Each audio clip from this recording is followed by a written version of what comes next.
Jadi al-aslu fil ibadah, asalnya sebuah ibadah adalah tahrim atau al-mana' atau dilarang, kecuali ada dalil yang menunjukkan masyru'nya, disyariatkannya ibadah tersebut. Kalau tidak ada masyru'nya, disyariatkannya, maka kembali dia ke hukum asal, yaitu apa? Dilarang. Ketika sebuah ibadah tidak ada dalilnya dalam teknis demikian oleh Rasul SAW, kemudian dipaksakan, jadilah ibadah tersebut justru bukannya mendapatkan pahala seseorang yang melakukannya, malah mendapatkan dosa, bid'ah. Itu bid'ah.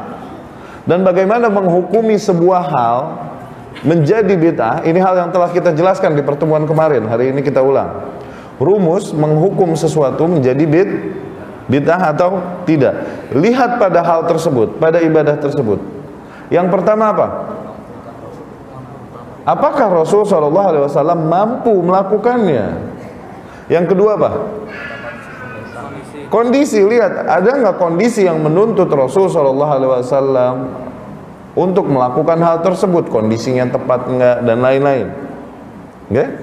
Setelah semua itu, yang ketiga apa? Adakah riwayat, kabar yang mengatakan bahwa Rasul SAW melakukan begitu? 3 rumus ini untuk menghukum sesuatu. Terapkan. Misalnya kemarin kita katakan membaca Al-Fatihah, mengirimnya untuk yang telah meninggal. Al-Fatihah ya akhi, surat yang mulia, surat diantara surat-surat yang ada di dalam kitabullah, dan surat yang paling mulia salah satunya adalah Al-Fatihah nih. Saya tahu kemuliaan Al-Fatihah. Ibnu Qayyim Al-Jauziyah rahimahullah berkata di Madarijus Salikin, Allah Subhanahu wa taala turunkan ke atas bumi ini ratusan kitab. Ratusan kitab. Ya? Kitab ini dibawanya oleh Rasul. Kitab dibawanya oleh Rasul.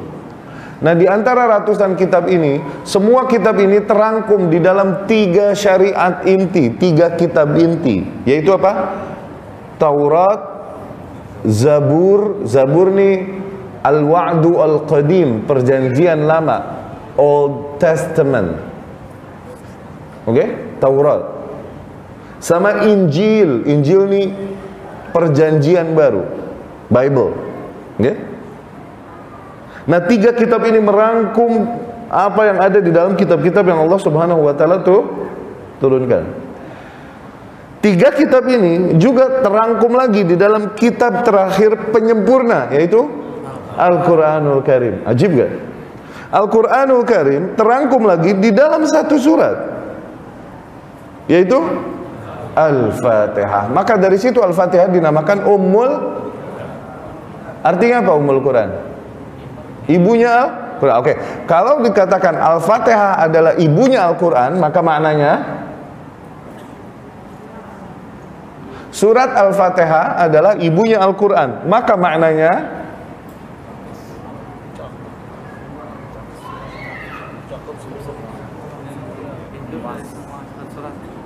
lebih gamblang dong, yang gamblang enak. Kalau dikatakan Al-Fatihah, surat Al-Fatihah adalah ibunya Al-Quran, maka maknanya surat-surat yang lain anaknya dia. Kan dia emaknya. Iya dong. Maknanya seluruh apa yang ada di dalam kitabullah adalah penjabaran panjang lebar dari apa yang Allah globalkan di dalam Al-Fatihah. Ya, Al-Fatihah terangkum lagi dalam 1 ayat, Iyyaka na'budu wa iyyaka nasta'in. Tayyib, Al-Fatihah mulia nggak? Oke, mengirimi Al-Fatihah buat yang sudah meninggal, transfer Al-Fatihah transfer Al-Fatihah. Hukumi dengan rumus tadi. Rasul mampu nggak melakukannya? Ya, ini kira-kira Rasul mampu nggak baca surat Al-Fatihah? Jangan kurang ajar. Setelah itu, Rasul SAW kira-kira ada nggak kondisi yang menuntutnya? Kira-kira ada nggak manusia-manusia yang pantaslah Rasul kirimkan untuk mereka Al-Fatihah? Ada. Manusia-manusia yang mati membela agama Rasul SAW. Setelah itu semua, adakah kabar yang mengatakan bahwasanya Rasul SAW transferin Al-Fatihah buat mereka? Tidak ada, maka sama dengan bid'ah. Itu rumusnya. Ya, bacain Yasin buat yang meninggal 7 hari, 40 hari, 100 hari itu. Nggak tahu deh, di Jakarta jalan begitu, sini nggak tahu deh. Di Jawa, Jakarta bang. Rasul mampu nggak baca Yasin? Awas, jangan songong. Disamber geledek ntar ente. Jagoan Rasul baca Yasin daripada ente. Ada nggak kira-kira orang yang mati di zaman Rasul yang pantaslah Rasul Yasinin di hari ke-7, hari 40, hari 100? Ada gak? Setelah itu semua, apakah Rasul Yasinan? Apakah Rasul mengalami malam Jumat dalam hidupnya? Berkali-kali. Tentu. Apakah Rasul Yasinan malam Jumat? Tidak. Itu rumus, hafalin di luar kepala. Hafalkan benar-benar hafal.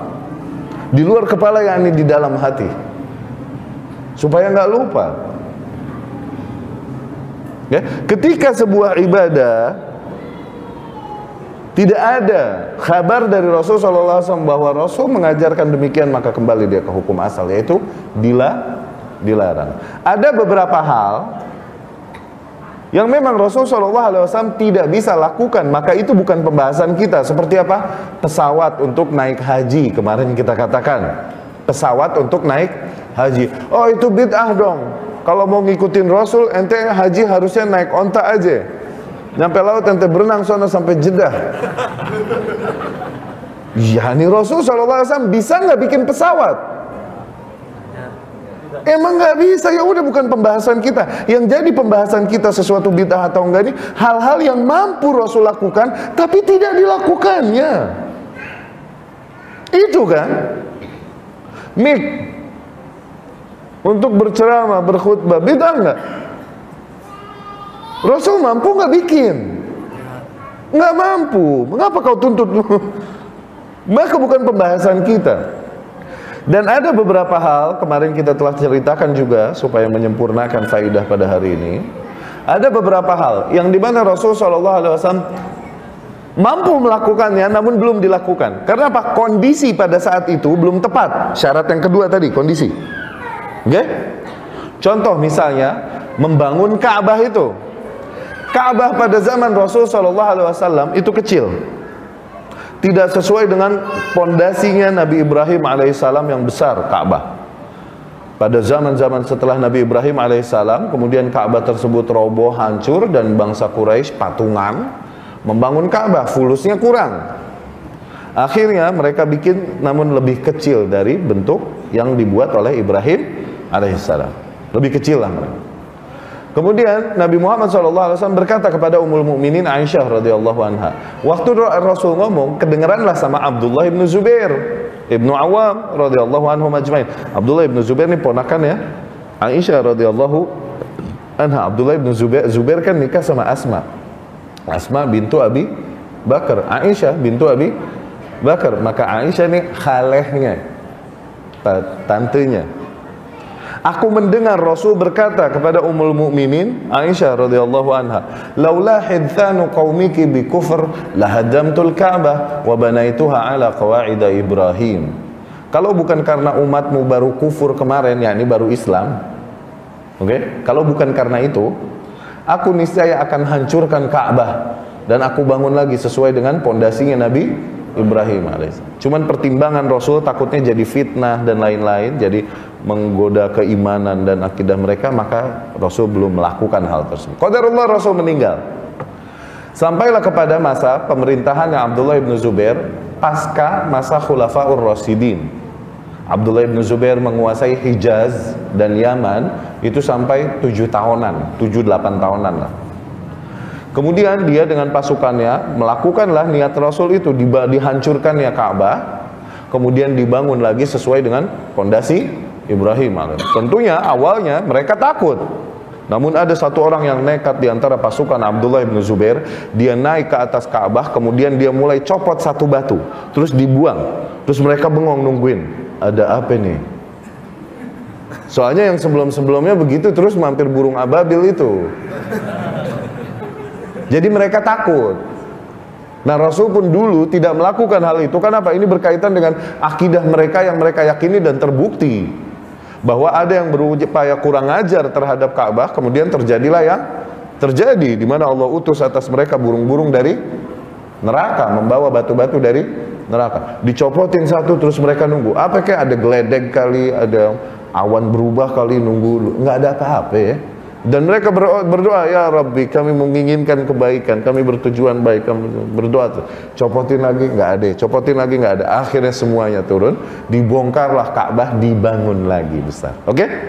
Bukan oleh Rasul. Bid'ah nggak? Tidak. Kondisi yang kedua tadi, syarat yang kedua, Rasul mau lakukan, cuman belum tepat kondisinya. Iya kan? Ada juga jumrah. Kemarin kita jelaskan, zaman dulu jumrah itu cuma satu tiang. Sekarang jumrah ini tembok. Enggak? Kalau Rasul dulu mau bikin tembok, bisa nggak? Mampu nggak? Mampu lah, nembok doang mah. Teknologi zaman dulu juga bisa nembok doang mah. Tapi Rasul nggak tembokin, tetap tiang. Dan sekarang kita rubah jadi tembok. Bid'ah nggak? Syarat yang kedua tadi, dulu kondisi pada masa Rasul belum menuntut untuk hal itu. Pakai tiang juga jumlah kaum muslimin cukup nyambitin tiang doang. Sekarang coba tiang, jumlah kaum muslimin segitu. Kelar haji pada bocor kepalanya nanti.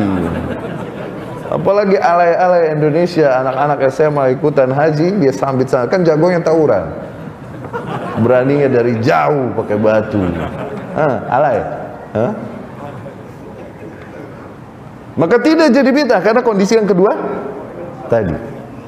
Baik, itulah qawaid fiqhiyah, bagaimana kita menghukumi sesuatu, bagaimana ulama sampai kepada kesimpulan wajib atau sunnah, atau haram atau makruh atau mubah. Bagaimana ulama sampai kepada kesimpulan masyru'nya sebuah amalan atau bid'ahnya sebuah amalan. Baik.